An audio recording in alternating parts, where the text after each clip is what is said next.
بالنسبة للدفاع قيمة الدينار ما كنتش تسمع فيها، أنا قلتها قبيلة كاع فاتك.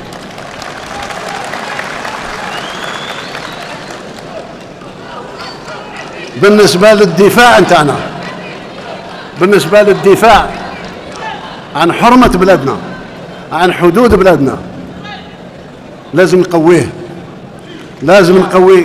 والناس غالطين.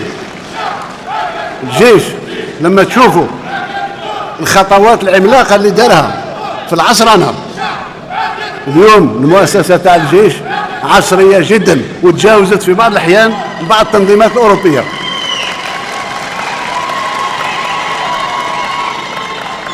ناس كثير اللي يعرفوش باللي باش تدخل الكلية الحربية ولا تدخل المدارس المختصة طيران وغيرها لازمك شهادات جامعية قاش البكالوريا.